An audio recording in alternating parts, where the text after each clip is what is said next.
What's up, my comic comrades? We have been covering Scott Snyder's Dark Knight's multi-part event since it began back in 2017. You heard that correctly. This multi-part mega event has been running for over 3 years and has spread across multiple titles, including Batman, The Flash, Suicide Squad, Teen Titans, and Justice League. Not to mention the many one-shot tie-ins that have been released throughout, like Dark Knight's Rising, the several one-shot origin stories from some of the Dark Knights that have been created, which is something we'd like to see more of, by the way. And then in Dark Knight's Metal, we got the Legends of the Dark Knights tie-in issue, and most recently, Trinity Crisis issue 1, which is today's main event. At this point, the Dark Knights event has evolved into a full-on Crisis event, just without the label, and you'll see what I'm talking about when we get into the issue. But first, we want to thank World of Warships for sponsoring today's episode. Look, we've all played Battleship and Risk growing up, but World of Warship Legends takes the concept of those simple strategy games and combines it with the amazing graphics and sound design of modern gaming. World of Warships Legends is a free-to-play, free-to-win MMO for Xbox and PS4 that lets you take control of numerous World War I and World War II naval ships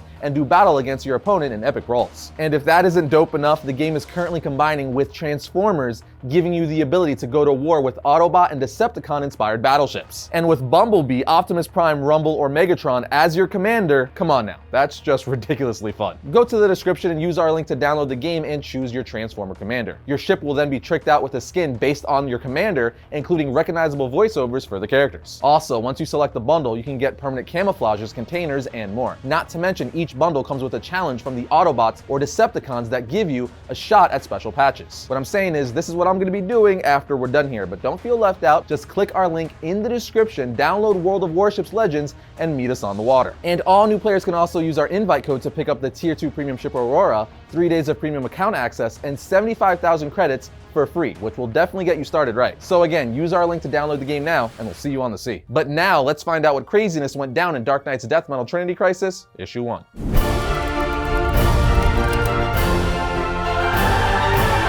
As I mentioned at the open of this episode, we've been covering the entirety of the Death Metal event, so we're not going to get into any major recaps here. But if you do want to get brought up to speed before we go any further, you could watch our episode on Death Metal Issue 3 right here. I will say Issue 3 was released last month and ended with Wonder Woman rallying the Justice League to enact her plan against the Batman Who Laughs, and Lobo delivering the last of the 5 mysterious but seemingly powerful objects to Lex Luthor. It's also important to note that the Batman Who Laughs is now in his final form as the Darkest Knight, which is essentially an evil Batman/Dr. Manhattan hybrid. And he's revealed his plan to catch Wally West, who also has Dr. Manhattan power. He wants to catch him because he wants Wally West's Dr. Manhattan power to use their combined power to overthrow Perpetua and take over the universe. Yeah.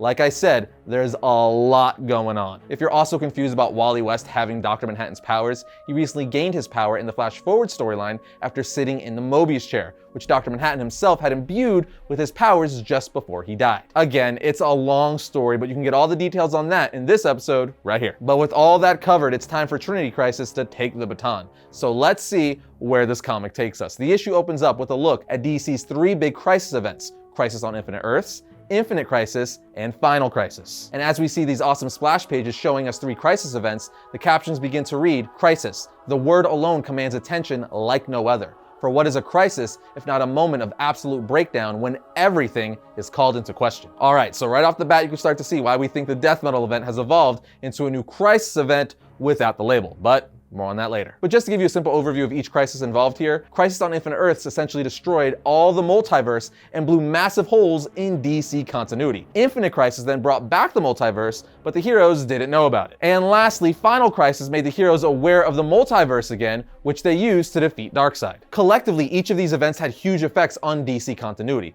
much of which they've been trying to clean up ever since. With that understood though, let's get back to the issue. The captions go on to talk about the crises by saying they are the heroes' toughest battles, for in the end, they are the wars for the very soul of the universe. Worlds die, the fabric of our reality is torn asunder. Every single crisis has wrought destruction on a near unimaginable scale, and each was barely won, even with every hero fighting as one. We then go to present day where we see what's left of the Justice League, and a caption that says, "Now as Wonder Woman rallies her army, she tells them they must keep this in mind, because today their job is to win multiple crises at once." A harsh and shocking reality that Harley quickly responds by saying, wait, Bats, tell me she didn't just mean multiple, as in 2. And Batman cuts her off by answering, No, she meant multiple, as in 3. Wonder Woman then proceeded to explain to the stunned group of heroes that Perpetua is the mother of crises, and that she thrives on crisis energy. She goes on to reveal that the Batman Who Laughs created 3 stable worlds inside the dark multiverse, where the major crisis events are continually happening, which is giving Perpetua all the crisis energy she needs to destroy the multiverse. So Wonder Woman finally details her plan to cut Perpetua off from her source of strength, which is for her, Superman, and Batman to infiltrate Castle Bat and enter the dark multiverse using 3 Alfred boxes they took from Darkfather when they defeated him in the last issue. For those of you who don't know, Darkfather is an evil Batman Darkseid hybrid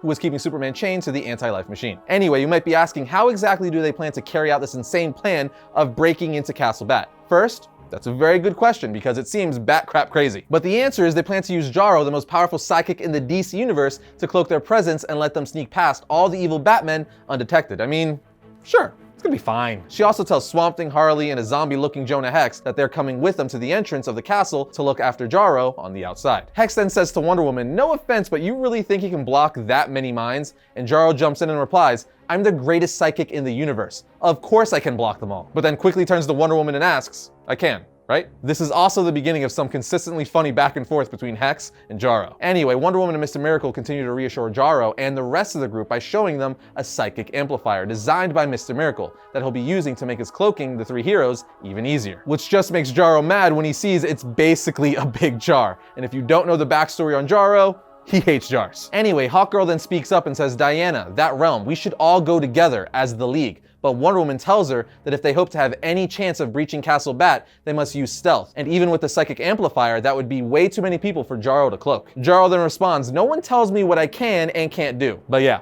that's too many. To which Hex says, "Even in your new pickle jar?" Again, this relationship is consistently funny. Anyway, Superman steps in and stops the debate by saying, "Enough. Diana's plan is our best hope here. We need to act." He then goes on to assign Martian Manhunter and Hawkgirl to take a team to destroy Perpetua's throne, so they can reroute Wally when the time comes. He also tells John Stewart and the other Green Lanterns that their job is to go to the remaining Earths and destroy the massive antennas that are feeding Perpetua the crisis energy from the dark multiverse. Wonder Woman then instructs everyone else to go to Themyscira and wait for their return. She also gives a pep talk reminding everyone that the history of crises is a history of their victories, and that whoever wins the crisis writes the future. She then tells them that if they fight together, they will win and make the universe bright again. On the next page, we find ourselves at Castle Bat, where we see several Joker dragons flying around, as well as several evil Batmen standing watch. The Grim Knight himself appears front and center, and alongside him we're introduced to Mindhunter, who's a mixture between Batman and Martian Manhunter. Then there's Warbat, who's a cross between Batman and Mongol. And lastly, there's Batmazo, which, as you probably guessed,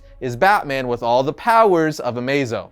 All these versions of Batman are freaking dope. DC and Scott Snyder's team seriously need to do more one-shot origin stories on all these incredible evil Batmen they're introducing. They need to make it a freaking series because we definitely read all of them. When I mean all of them, I mean all of them. But on the next page, we see Batman, Wonder Woman, Superman, Swamp Thing, Jarro, Harley, and Hex looking down at Castle Bat and talking about how they're gonna get past all their tripwires. Superman says he would just fly through them, but he's struggling to stay in control with the anti-life still growing inside him. Hex then chimes in and says, "I'll go, there ain't a lot of me left anyway. I'll distract them." To which Jarro happily replies, "Sounds good, I say go for it," which is hilarious. But Swamp Thing speaks up and says that he will harness all the green that is left and pull it into himself in order to open a tunnel underground, allowing the 3 heroes to get past Castle Bat's security. Wonder Woman doesn't want him to sacrifice himself, but he just says, "Everyone stand back, as I do what must be done." He then lays on the ground and vanishes into the green. We then see Swamp Thing speaking to the Parliament of the Green, which agrees to give Swamp Thing all the green that is left for the mission, transforming Swamp Thing into a massive underground passageway. Everyone then hurries into the tunnel, and Wonder Woman reminds Superman and Batman that the dark is reactive to their thoughts, so they need to focus on the victorious moment, the end, so they can land in the right crisis worlds where the same events are happening over and over. But as she's saying this, Jarro speaks up and says that he sees the Batman Who Laughs, that he's found Wally and is gaining on him. Wonder Woman then says, "We need to hurry. If the one who laughs catches Wally, steals his power, he'll be even stronger than Perpetua." She goes on to say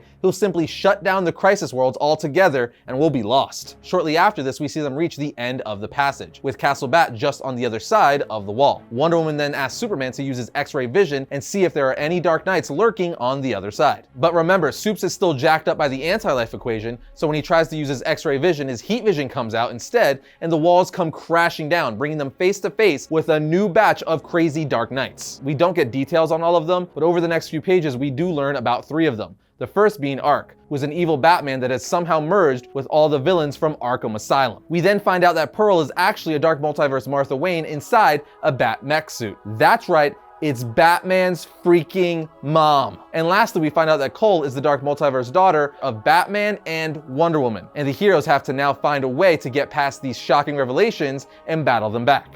Crazy, I know. Swamp Thing then says, we are outnumbered, and asks Jarro if he could block their minds. But Jarro tells him that the evil Batmen have some kind of blocker on them and that he can't break through. So Superman tells Jarro to focus on the living castle instead and force it to attack the Dark Knights, seal them off, and open a way out for them. Thankfully, Jarro is able to do it, which allows Wonder Woman, Superman, and Batman to move deeper under the castle, and provides the escape for the rest of them. As the Trinity moves deeper into the darkness under Castle Bat, Superman says, wait, the anti-life that's infecting me. I can sense other creatures acting to me, and nearby is something powerful, some dark, godlike beast. Batman then sparks up a flare, and when he does, they find themselves face to face with a chained up Barbados. An angry Batman begins to scream at Barbados, saying that all of this was his fault, because he's the one who brought the Batman who laughs from the Dark Multiverse. But Barbados responds by saying, is it? Before I rose up and brought him here, my role was at the Forge of Worlds, where Earths are made from great hopes and nightmares of everyone alive are born into the dark. He continues by saying, in the last years, I watched my realm fill with more nightmare planets than ever. World upon world of anger and selfishness and fear and hate. All I did was bring my realm here for you to see. So whose fault is this crisis truly? And he finishes by saying, you see crises as triumphs, but their very occurrence is a testament to your failure, to your inability to make those you protect feel inspired, feel hopeful. So enter the dark and see what you've... But before he could finish his final word, Superman knocks Barbados the freak out with a single punch. He then sees Batman and Wonder Woman looking at him and says, what? He could have yelled for help, and it felt good. However, let's recap and emphasize what just happened. Barbados essentially revealed that all of the crisis events, including the one they are currently facing now with the Dark Multiverse, have come about due to the heroes' inability to inspire hope in the hearts of those they have fought so hard to protect. He essentially said this is all due to you not being good enough. Talk about deeply unfortunate and deflating news. We then jump back outside where Swamp Thing, Harley, Hex, and Jarro are waiting for the Trinity to complete their mission. We see Jarro and Hex are of course harassing each other, but Swamp Thing breaks it up by saying, something evil comes this way. Immediately followed by the Robin King stepping out of a portal and saying, my name is the Robin King, guys, and I just came to show you my utility belt. It's got something special for each of you. We then jump back to the Trinity, who have now reached the point of entry for the Dark Multiverse. Each of them take an Alfred box,